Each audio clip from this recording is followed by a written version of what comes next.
Hello, happy Monday, guys. I hope you guys are doing well today. I'm just going to record this and I hope you're having a great day today.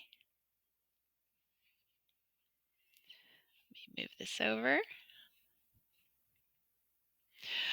Okay, so let's start just like we normally do. Here is a warm up question, and I'm going to put it on the video also. All right, so a cyclic loop of molten rock rising close to the surface of the Earth, cooling and sinking again is an example of blank, which is found in the blank. All right. Um, okay, so today we're going to model and explain how S and P waves move through the Earth and how this demonstrates the composition of the layers of the Earth. Right, so here is a picture that shows you how it says the deepest mines are about 6.4 kilometers. The deepest drill hole, that was that Kola super deep borehole. I think I shared the video with most of you guys. So it's about 7.5 miles or so. And the mantle is about 30 kilometers, which is just under it's about 3 times more than what we've drilled. All right. Okay, so let me move myself over here.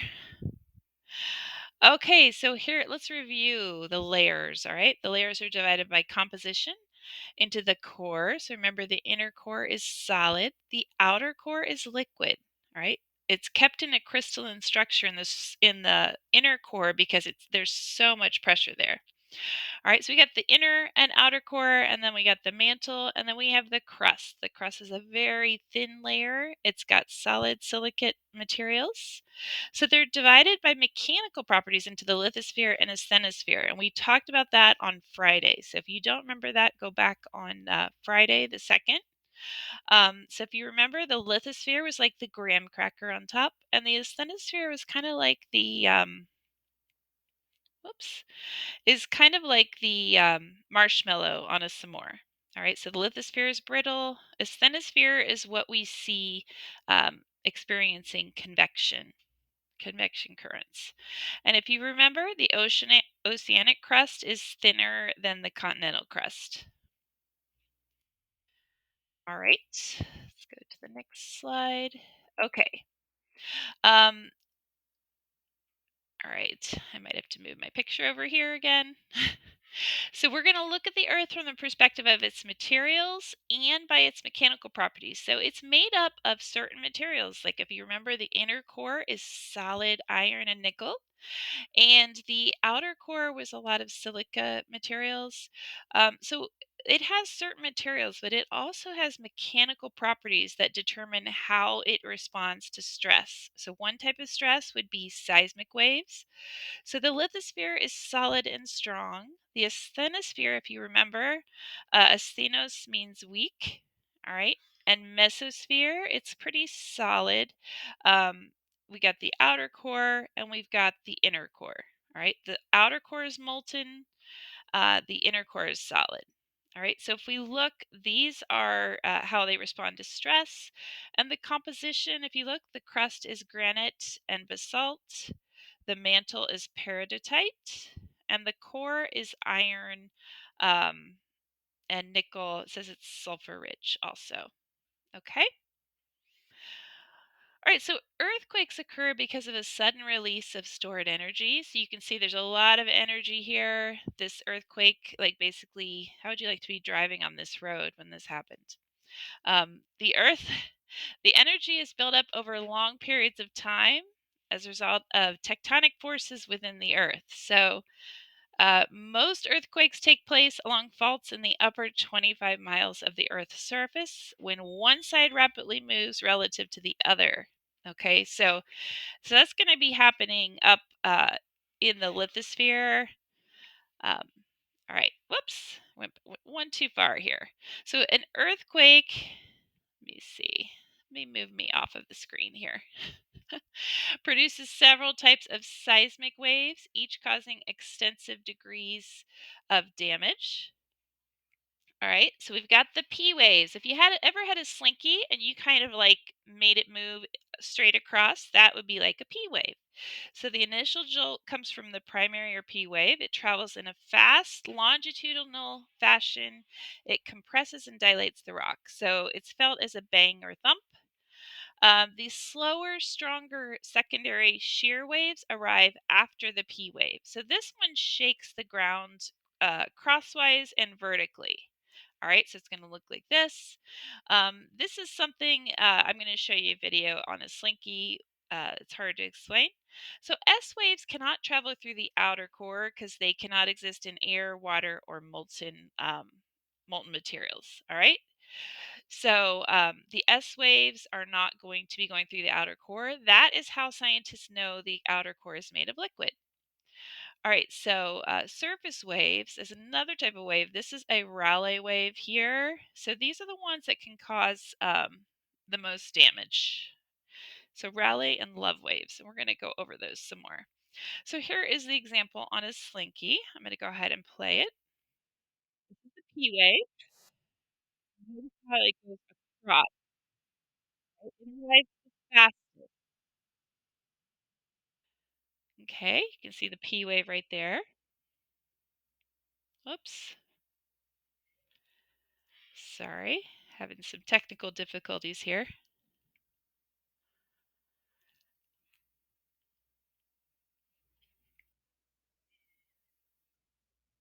Okay, there's the S wave. Can you see it's going shearing? It's going to the side, S wave. All right, pretty interesting there. So you might want to try that on a slinky if you have one. So here is another example. P wave. Notice how it's compressing. When they're close together, that's showing compression. It's going to move it's going to get there it's going to get there first. So if you're 100 miles from an earthquake, the P wave will get there before the S wave. And here is another an S wave here. Notice how it's going up and down. All right. So these are called body waves, the P waves and S waves. That's because they go through the body of the earth. These are the ones that here, I'll put me back down here. Hi guys. So these are the ones that go through the body of the Earth. So they move through the interior. Whereas surface waves are going to be the next wave I'll tell you about. So P waves arrive first, and they travel twice as fast as the S waves. The S waves arrive second. So if you want to think of it, think of P as primary, S as it's going to be secondary.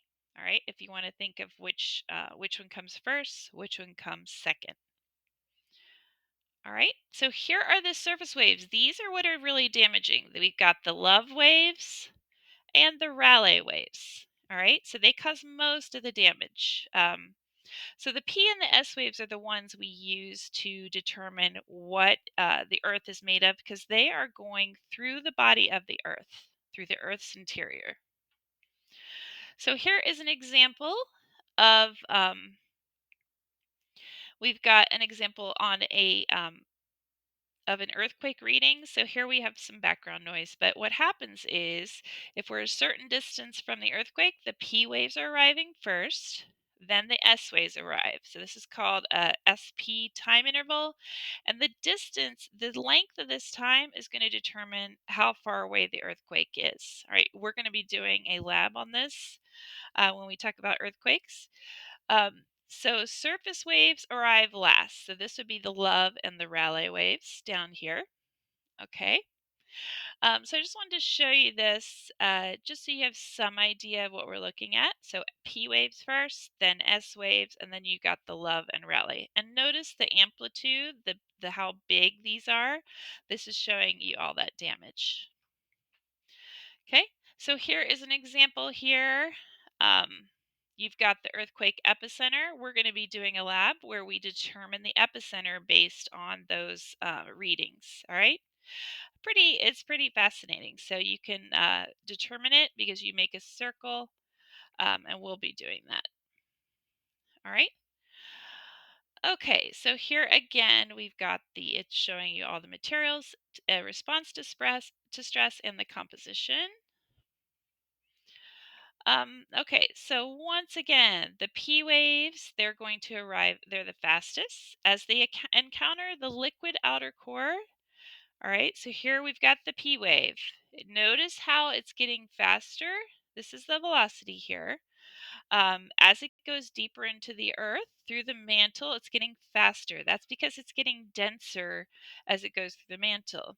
All right, once it gets to the outer core, notice how it drops suddenly. And then it starts to pick up again because it's getting a little more dense towards the inner core. And at the inner core, it's once again, it's going a little faster.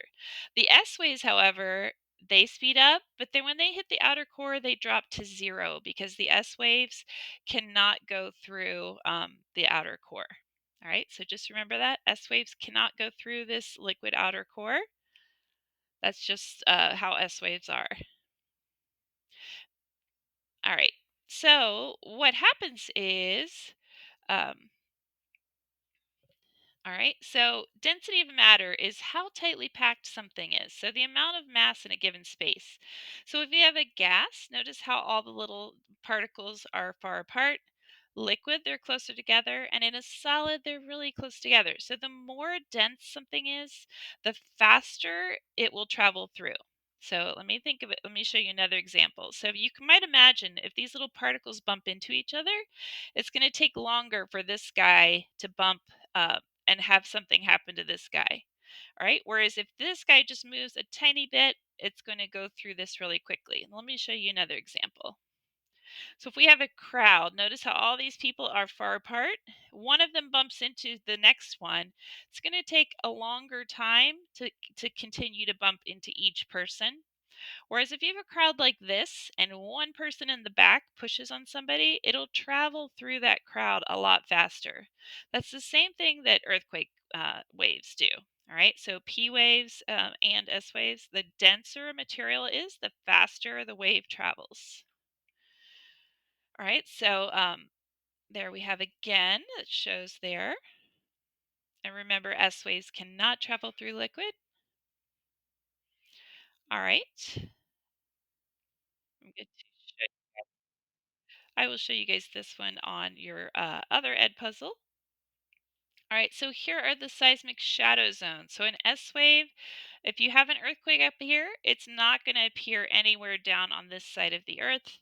The P wave has a little bit smaller shadow zones. And we'll talk about that when we talk about earthquakes some more.